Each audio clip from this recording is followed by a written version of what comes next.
I'm upset. No disrespect, respectfully. But disrespectfully, it's disrespect. Don't be disrespectful. Those vile, disgusting Spartans. Poor little bro, them. And I'ma tell them where I'm at. That vile, disgusting cesspool in Columbus. The other state, and of course, as always, I'm upset. Good evening, good people. This is I, the Maze Madman. It's been a while since I've been with you. Obviously, a lot has happened. My guy Antoine is already here. Shout out to Twan. Go Blue, of course. A lot has been going on, Twan. We got some good motion in Michigan recruiting. We'll get to that just in a second. But first, just because let's get it, bro. Let's get it. All right. On to the first order of business. This is officially episode 4 of Minute with the Madman right here on week 0. You can only get me live on Sunday, every other Sunday, right here on week 0. I will be dropping content on my channel, the Maze Madman channel. The first video since coming back will be tomorrow. I went on vacation. There were some graduation stuff, it's prom stuff.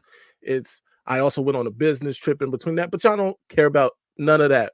We are here for Michigan and Michigan football, and we're going to talk about it. Obviously, the biggest news in the last week is Michigan landing former MSU safety Jaden Mangham in the transfer portal. Let's talk a little bit about it. First and foremost, poor little bro Nim. All right, got to get that out the way. We know how they feel. They've been chirping on the app formerly known as Twitter, X, who officially moved on to X.com, which sounds very, very pornographic, but I digress. Twitter is out of here. It's all X, X.com.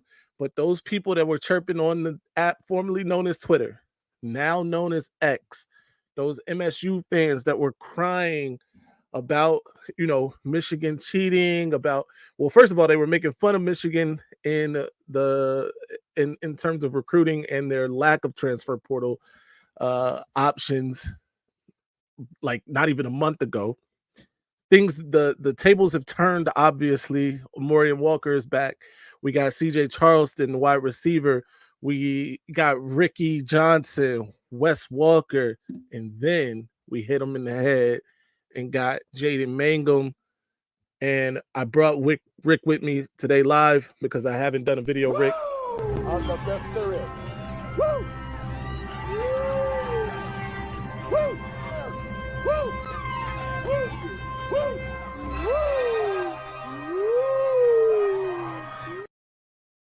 That the comment section is open. Drop a comment if you haven't already. Be sure to like the live, share it if you haven't already. But Jaden Mangham, former Spartan, now a Wolverine. I saw somebody actually tweeted me asking, or they tweeted Michigan fans asking if we could trust in Jaden Mangham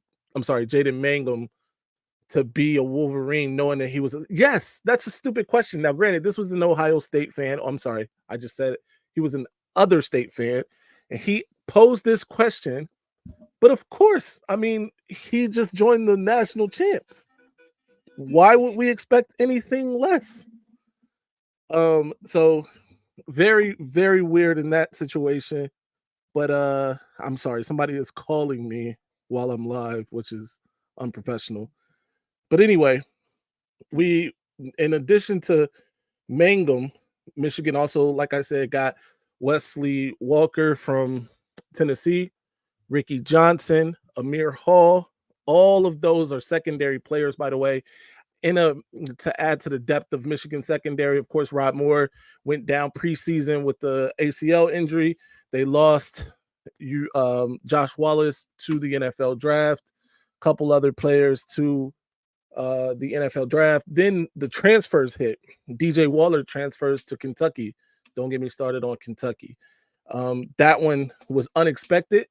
Michigan does have options and top level options in the secondary still with Jair Hill. There's Brandon Hillman. There's the list goes on, but it's about depth. And that's one of the things that Michigan relied on heavily a season ago. In the last few seasons is the depth, especially in the secondary. They've been doing a great job of that. But let's get to the comments really quick. I see my guy Antoine has something to say. Stupid people making stupid comments. One person can be the entire defense.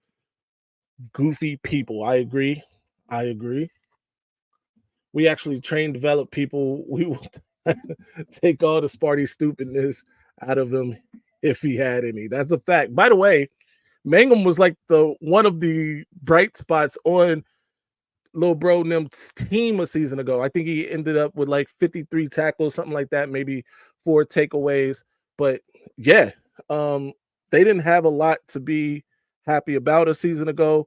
They certainly, don't have a lot to be happy about going into this season. In fact, I think the preseason rankings has them dead last. They might be dead last in recruiting too. But again, poor Lil Bro Nim. Shout out to the Bushmans. Hello, how you doing, sir? Salute to you. This one comes from Twitch. Shout out to you. 1 second here as I reply to a message. But yeah, so be sure to drop your comments. If you haven't already, follow the week or subscribe to the Week Zero YouTube channel. It's been a minute, man. I feel like I'm out of practice. I'm a little rusty, but we're gonna get to it.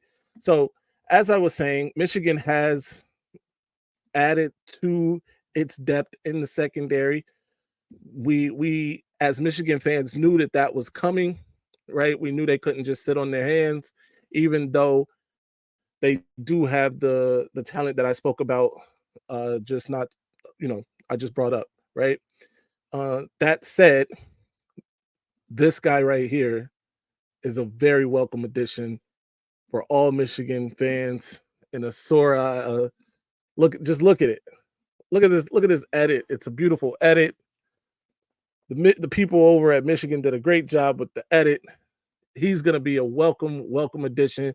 6'3", 185 pounds, can fly around the field. It's gonna be beautiful to see. And as I said before, it adds to Michigan's depth, if nothing else. In addition to him, though, Michigan also added Ricky Johnson. Spoke about that also. In addition to Ricky Johnson, because it just kept getting better and better. Michigan added Wesley Walker from Tennessee. Now, granted, Wesley Walker I think he's played for 4 teams in 5 years, or it could be 5 teams in 4 years. It's one or the other. I think it's 4 teams in 5 years, which is kind of ridiculous. I agree. But now he's a Michigan Wolverine. Shout out to Otis. Good seeing you too, brother. It's good to be back.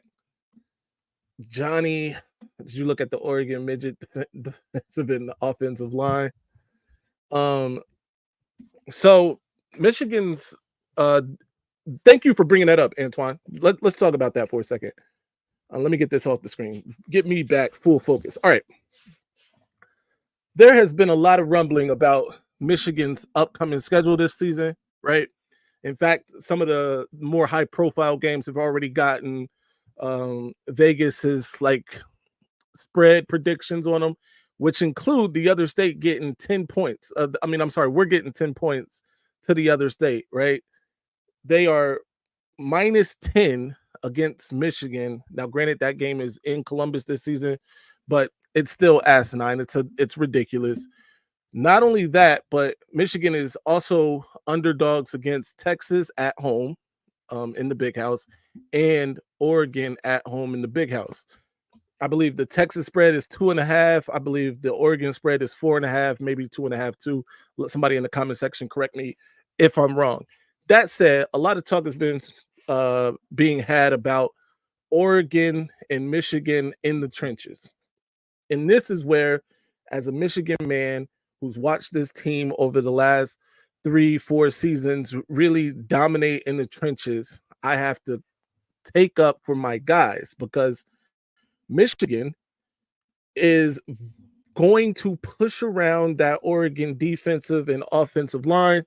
It's not even like I don't understand why this is necessarily a conversation, but I get it. Oregon has some talent along both of those lines, but it's not, it's just different. And I can't explain it.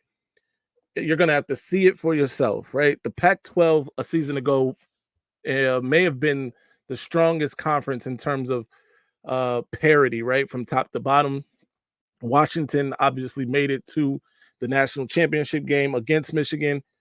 Oregon was a Washington win away from representing the conference in the college football playoff. All they had to do was beat Washington one of those times. They obviously could. And so on and so forth. There was some parity along the ranks of that conference. I'll give it that. That being said, though, their head coach is, and I've said this before, he is James Franklin. He's Diet James Franklin. To this point, he's won none of the big games he's been in. Twice against Washington last season, he lost. It's hard to beat a team twice in the same season. We hear people talk about that all the time, especially like in the NFL. You know, you play your conference opponents twice. That first time you may beat them handily. The second time it's just tougher. And even if you win, you know, people always talk about how tough it is to beat the same team multiple times.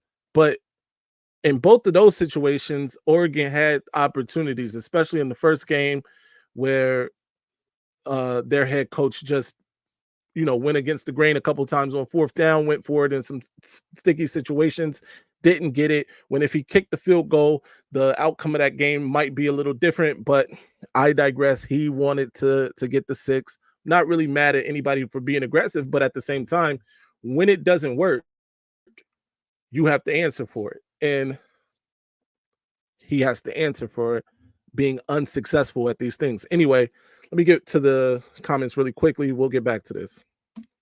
Hello, buddy. I've been watching your stream. Really impressed with your content. I think you have potential to be a big success. Twitch, some ideas. Think you could, no doubt. Yeah, I'll talk to you for sure.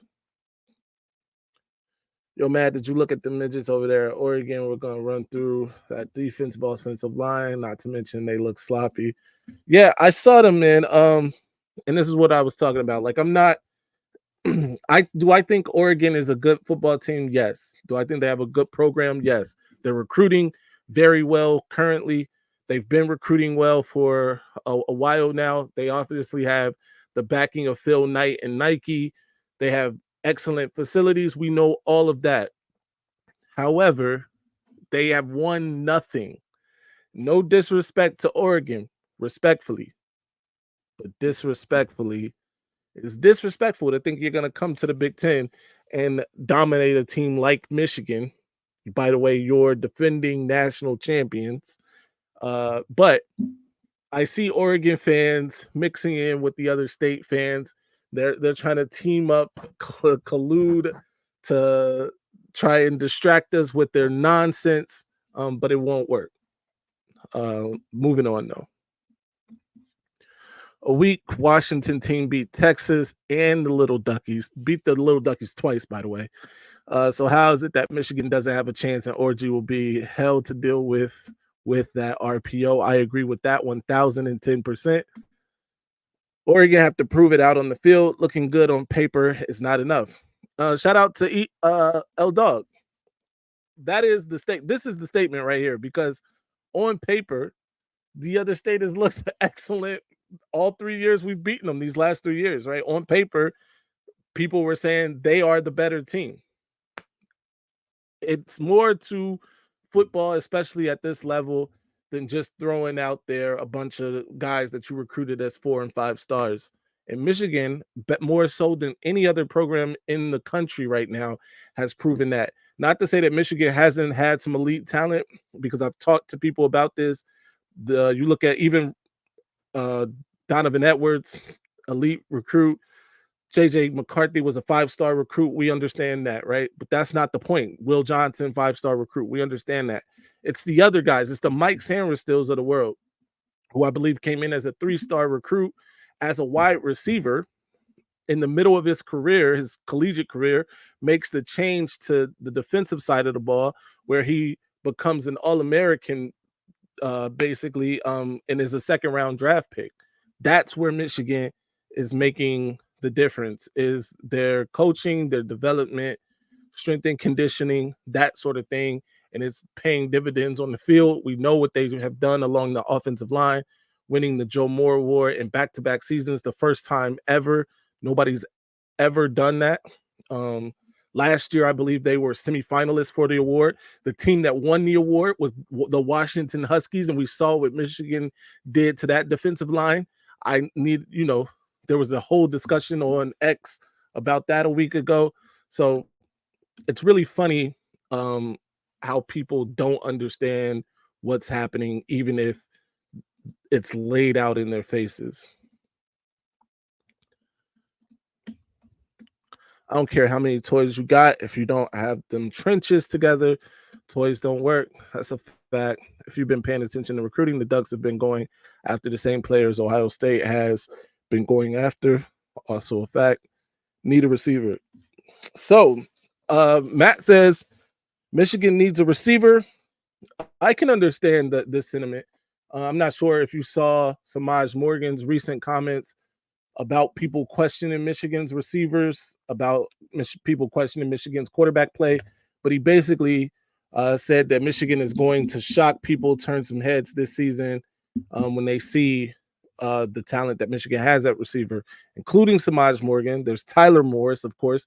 There's Frederick Moore. There's Amarian Stewart, who is a true freshman, who I'm really excited about, has some of the best feet in high school that I saw a season ago.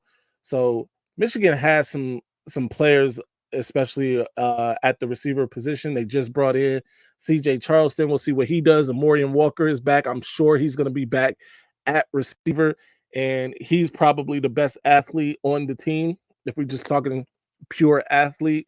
So we'll see what happens, but I'm not really worried about Michigan at the receiver position. Now, moving on to the quarterback position, this may be a position of interest. People like myself, I know Twan would like to see Alex Orji be the starting guy, just for the Swiss Army knife that he can be in terms of with his feet, with his arm, the threat of the run, which can open up the pass options. So there's a lot to, you know, get into in terms of the quarterback. Of course, we haven't had fall practice. We haven't even seen Jack Tuttle at all, right? It's just been Davis Warren and Alex Orji that are spearheading the conversation right now with the true freshman. Davis not really in the running. Jaden Mangham did not have a great spring game, but that's not to say that he can't turn that around. But as of right now, he would be dead last for me, and that's a guy that I had at the top of the heap before the spring game. So that goes to show just how fast and how fluid these things are. He did not look great, and in my opinion, he looked the best in cleanup time a season ago. So we'll see what happens. We need Michigan to unleash the deadly tight end. We may not have the wide receivers other teams have, but we have some deadly tight ends, which are a bigger mismatch. But you can't tell Michigan. That's for sure. And this is something too that has not been brought up enough. Michigan obviously has talent at tight end. In fact, Michigan may be a team that has the best player at 4 different positions in all of college football. There's an argument that Will Johnson is the best corner in college football. There's an argument that Colston Loveland is the best tight end in all of college football. There's an argument that Mason Graham is the best defensive tackle in all of college football, right? There's an argument for Donovan Edwards as the best running back. Now, granted, last season he didn't have his best stuff, but we saw what he did the season before when he got the bulk of the carries at the end of the season after Corum went down. So there's an argument for 4 different Michigan players as the best at their position in the entire country. That's something a lot of people don't want to talk about, but I will be talking about that in upcoming shows and upcoming videos on the channel. So be on the lookout for that. If Orgy can set his feet, he'll be deadly. I agree. I think we turn to Tuttle if Orgy isn't ready. And that may be the case. Again, we haven't seen Jack. He's been dealing with some injuries. He dealt with some injuries this spring, but all we saw was, you know, the four guys that played in the spring game. That was Orgy, Jaden Davis, Jaden Dinegal, and Warren. So of those four, the two that stood out were Orgy and Davis Warren. So right now, that's, at the top of people's mind. But I agree, we haven't seen Jack. He has more experience than any of those guys. That said, he was a backup for a reason to JJ McCarthy. Now, granted, a lot of people would have been backups to JJ McCarthy. I know that's hard for the other state fans to hear, but it's the truth. JJ McCarthy was a top 10 NFL draft pick. So let's not act like JJ McCarthy wasn't him. JJ McCarthy's the greatest, according to Jim Harbaugh, and I will have to acquiesce, the greatest Michigan college quarterback, the greatest college quarterback for the University of Michigan in its history. Not, obviously Tom Brady is the GOAT, but at the University of Michigan, JJ McCarthy all day. Michigan barely throws the ball. I'd rather have Orgy help with that running game. If Michigan didn't let JJ throw the ball, what makes you think they're going to let Warren do it? That's a good point. Look, so a couple things are different. We can't act like things haven't changed, right? Jim Harbaugh's philosophy has always been run the football, right? From San Diego State to Stanford to San Francisco to Michigan, now with Los Angeles. I'm sure they're going to be running the ball a lot more than the Chargers ran the ball a season ago. That said, I think that Michigan's new head man, Sharon Moore, took a lot of what Jim Harbaugh taught, a lot of what, soaked that game up, and he will continue to run the ball. But I also think that they will open the pass game up more than in the Jim Harbaugh era. Now, does that mean like a 50-50 split? Probably not. Does it mean, 55-45? We don't know. But I do think that the pass game will be more emphasized under Sharon Moore than it was under Jim Harbaugh.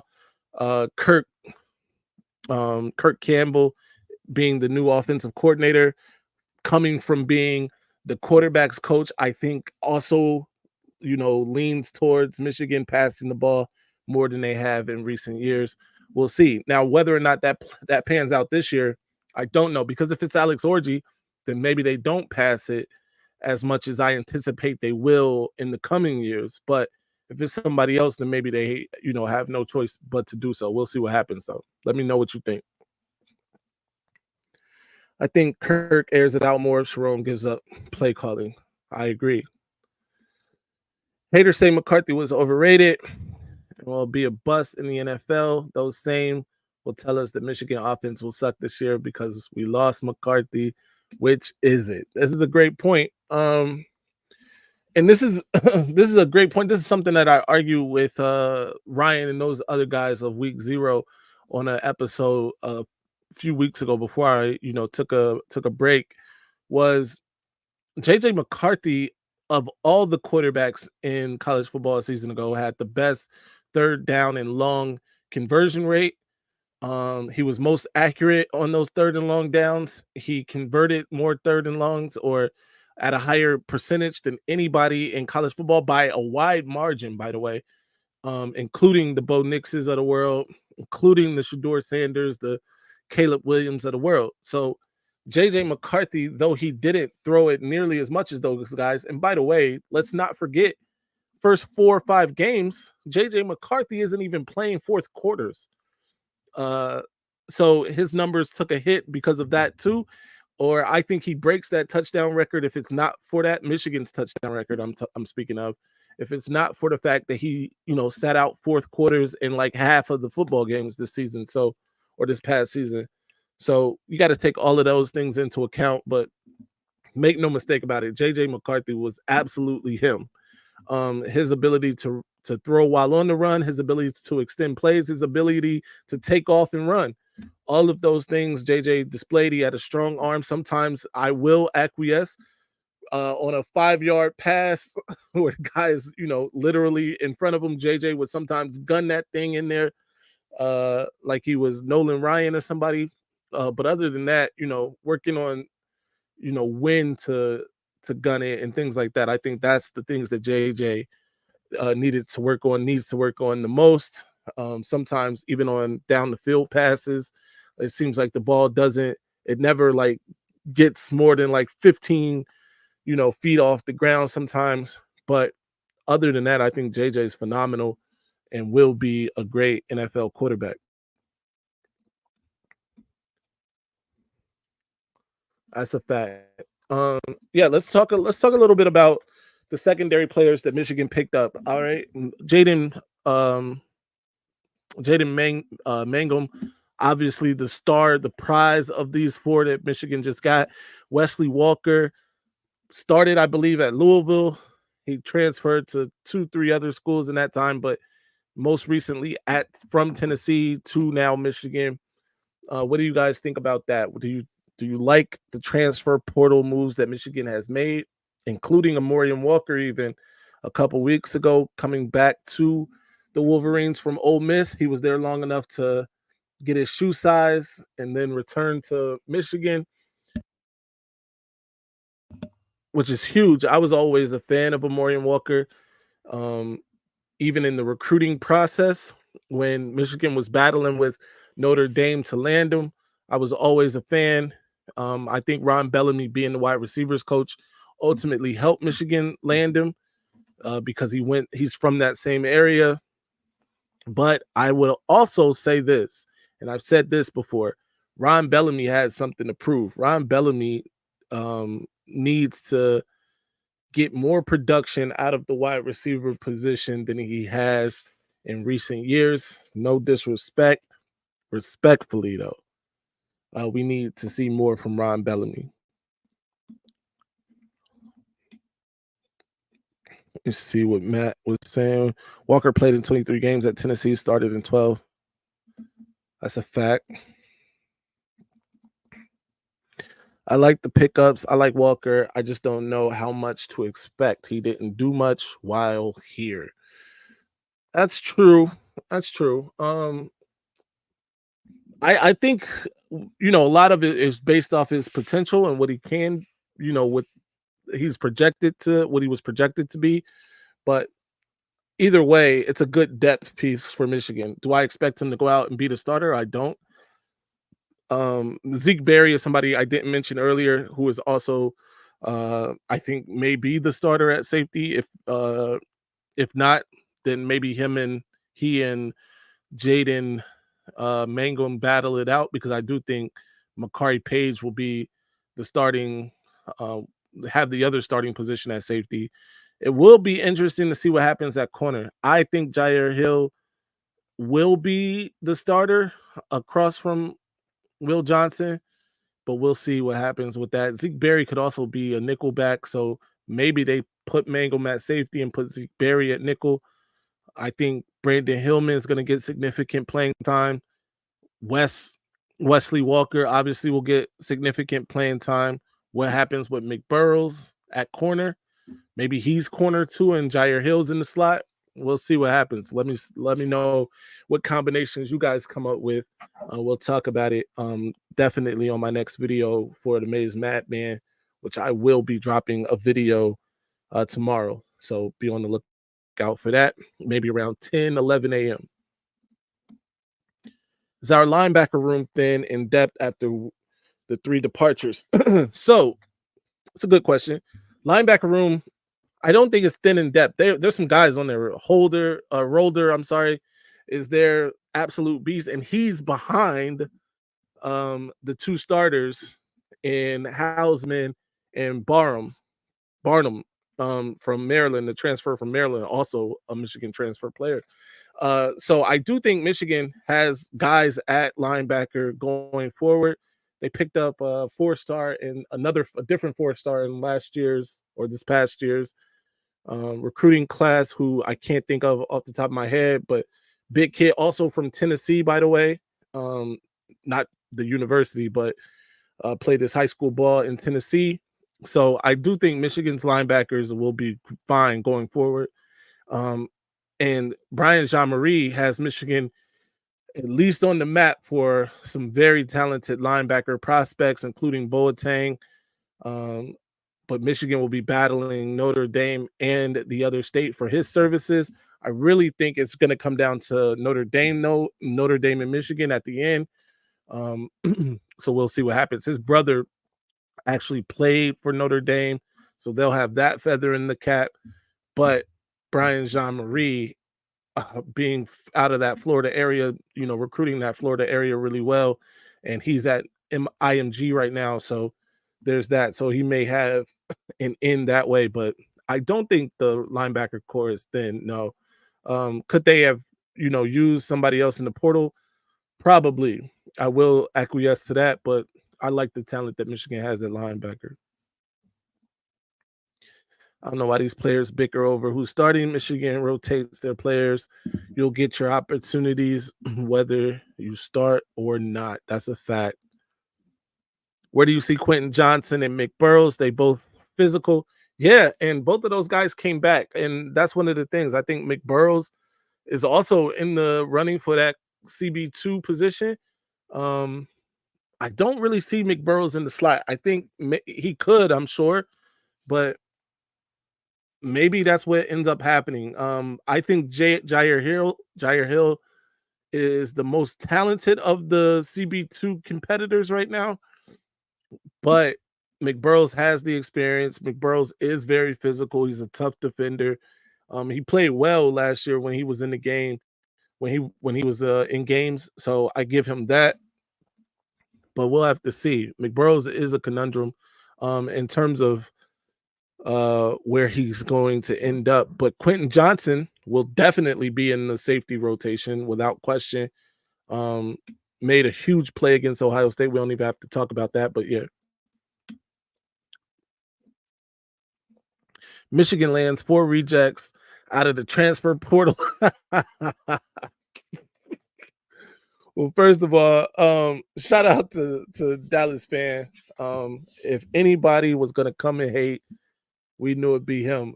That said, Jaden Mangham is certainly not a reject. Jaden Mangham is absolutely a stud, and probably Michigan State's best player on that defense. But I digress. You got a lot to worry about, man. What is, Notre Dame?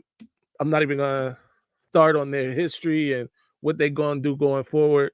Just don't lose week one. Week one, you go to College Station, right? They play in Texas A&M week one. Don't lose that game. Rejects are stupid. Don't answer that. Well, embarrass yourself. Michigan has turned everybody they got from smaller schools to stars, just about all of them. That's a fact. Look no further than Josh Wallace last year. Josh Wallace, I thought should have been drafted. I thought it was a travesty that he had to sign as an unsigned free agent. He was absolutely a stud for Michigan a season ago. And he came from like UMass. So, and nobody goes to UMass to play football. But Josh Wallace did, and he came to Michigan. And I'm talking game one, he made an incredible play on a football that should have been an interception. If you ask me, they said he was out of bounds, but it was one of the most acrobatic interceptions I've ever seen in my life. That they didn't give him credit for. He should have got that INT, in my opinion. Notre Dame hasn't done anything since '88. Say it again. Notre Dame has done nothing since 1988. That is 20th century news, Notre Dame. That's what they are. Hey, let's get it, bro. Don't come talking about Notre Dame when I'm live, all right? Notre Dame. Why are you even a Notre Dame fan, man? Like, no disrespect, respectfully. Mr. Matt, would you please inform the stupid person named Michael how many low level players have turned up big for Michigan? Absolutely. I mean, Jaden. Look no further than Hutchinson. Hutchinson was a 3-star player who went on to be drafted number 2 overall in the NFL draft, defensive rookie of the year. The list goes on. All made the NFL's version of the All-Star game, which is escaping me right now. The Pro Bowl. Thank you. But yeah, so I mean, we could rattle off a ton of players, but for what? Because versus no offense in 2023 was worth ranking in the regular season. What? I don't even know what this means. Crying Ryan's hated foe was coaching at Notre Dame the last time they were good. Yeah, Ryan Day has beef with 80 something year old Lou Holtz, which is ridiculous. But yeah, I'm not worried about it. He's drunk, clearly. Like Tom Brady. What do you mean? What are you saying about Tom Brady? Oh yeah, Tom Brady. If you're talking about lower recruited guy who ended up being the GOAT, look no further than Tom Brady.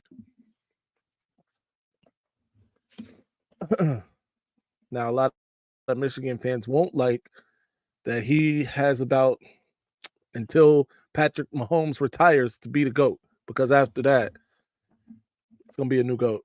But I digress. Here we go. Michigan played no offenses in 2023 worth ranking in 2023, or did I miss something? Um, I don't know. Washington had one of the top offenses in 2023. Ohio State had a top offense. I don't know what that means. We literally beat a top like 5 offense in college football in the national championship game. But I mean, whatever narrative you want to run with, go with it. That's cool. Notre Dame's biggest accomplishment today is not being able to count to 11. By the way, Matt, that may have been because the coach is alumni of the other state, and we all know they don't go there to play school. So there's that. Ohio State was like 44th in 2023. Okay. I'm sure they were 44th in something. Whether or not it was total offense, I'm not sure. But I don't know. Are you saying that everybody in college football outside of Michigan played 10 top 5 offenses, top 10 offenses? What are you saying? What are you trying to say? I don't know. Michigan plays in the Big Ten. The Big Ten historically has not necessarily been a league that puts up 50 points a game. But you don't have a conference. I understand. Maybe, you're not used to that sort of thing. Still couldn't beat them, eh? Low level information. Cool, man.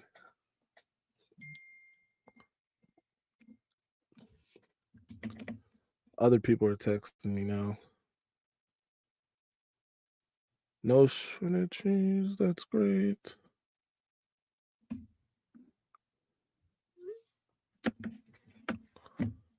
Ten of 15 games Michigan played were against bowl or CFP eligible programs. How about that? Shout out to Otis coming through with the facts. Appreciate that, Otis. Now you have Oregon, USC, and Washington to mix in 2024. Those days are gone.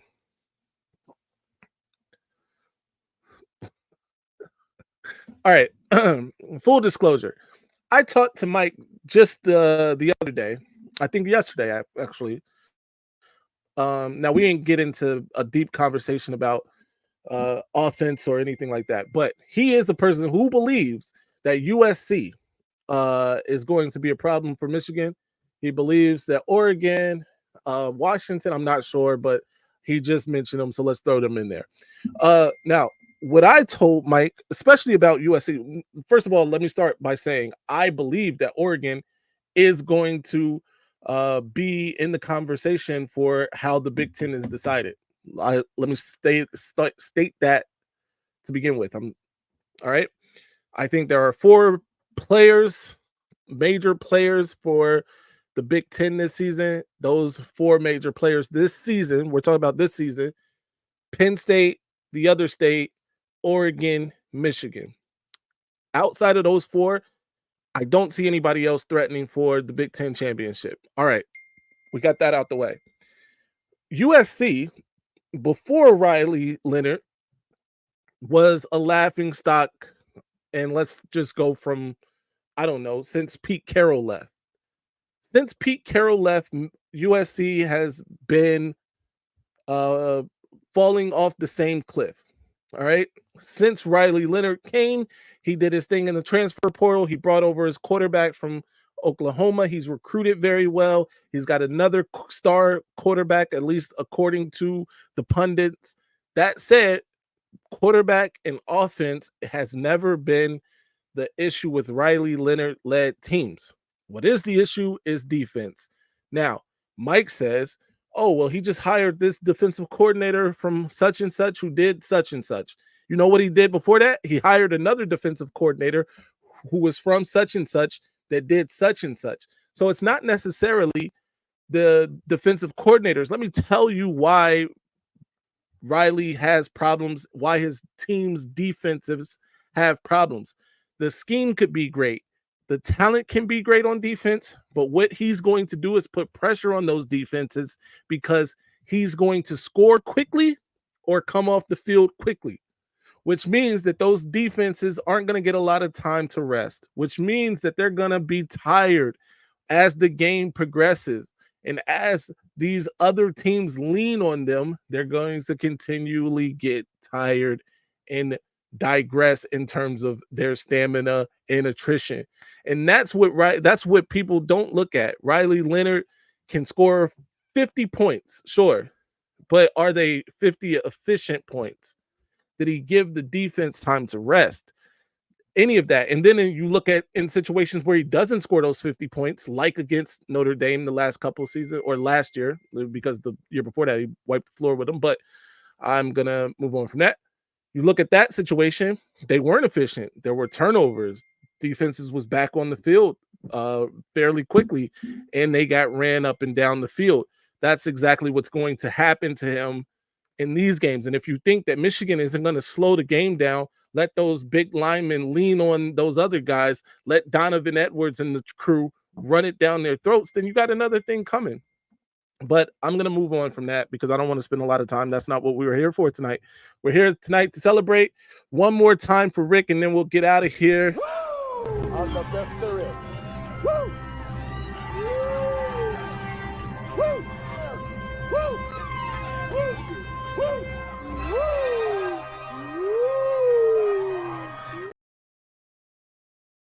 All right. Shout out to everybody who came through. If you haven't already, be sure to subscribe to the Week Zero channel. I will be back on the Maze Madman channel tomorrow. Expect the video tomorrow early. I'm thinking 11 o'clock around that time. Check me out there. Be my first one back in at least a week and a half. Thank you all for rocking with me. Shout out to my guy Antoine. Shout out to Otis. Shout out to Matt. Shout out to Mike coming through with his whataboutisms and his fandom of the Irish. But let me read these comments. I'll read the comments, then we'll get out of here. Give me 1 second. All right, we read that one. We handled that. You mean the teams that routinely beat Notre Dame? Good one. Maybe you get revenge on Marshall. There you go. 25, 17, 1, 45, 14. Mean anything to you. Yo, man, you need to go watch Oregon's little bitty offense. Defensive line guys look so damn small. It's not even funny. Oddly enough, USC has tried to hire a guy. The Ravens sound defense, and it's on record that USC wants to emulate Michigan, a.k.a. Daddy. Google it. There we go. Exactly, man. USC don't know how to play complementary defense. There you go. USC allowed 246 yards per game passing and 185 yards per game rushing. Not very good. Peace, bro. I'm out. Till next time. Be sure to follow me everywhere at Maze Madman. By the way, if you are one of the people that is going to get the new college football game, I am on PlayStation and Xbox as Out to Do DMV, and I hand out L's indiscriminately.